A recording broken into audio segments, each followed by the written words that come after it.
Let us discuss the interpretation of Matthew 5 verse 17. And before we do, I believe that it's very important for us to understand the difference between exegesis and eisegesis. Now, exegesis is the process of drawing out the meaning from a text in accordance with the context and discoverable meaning of its author.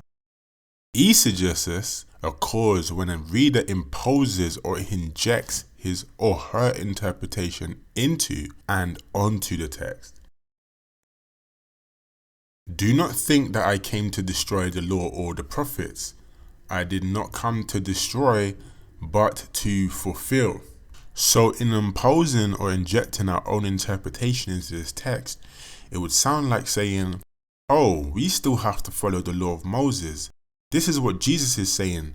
The law isn't done away with. We still have to keep the customs of the old covenant.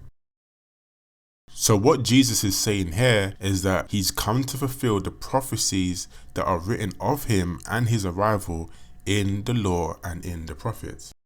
When the word fulfill is used in direct correlation to prophecy.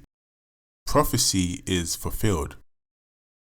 This is supported by John 1 and verse 45 and Luke 24 verse 44.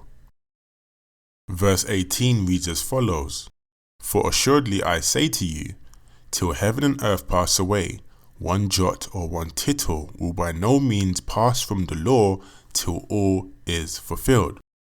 So again, to impose or inject our own interpretation into that text, we would say, look, heaven and earth are still here. That means we still have to keep the Mosaic law.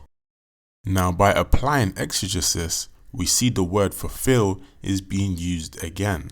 So in context, what Christ is saying is, not one of the smallest details that is written in the law will pass away until everything that is to take place has taken place. In summary, what he's explained in these two verses is, everything that I'm doing and will do is in accordance with what is already written in your scriptures. I haven't come to set up a new foundation and destroy what already exists.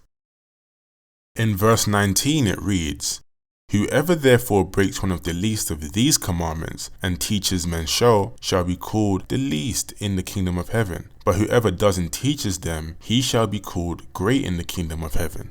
Now eisegesis would sound like, oh, look, Christ said if we break the commandments, we'll be least. Or we have to follow what Moses is saying. The law of Moses still stands. We have to follow those commandments. In context, what Christ said was, whoever therefore breaks one of the least of these commandments, not those commandments.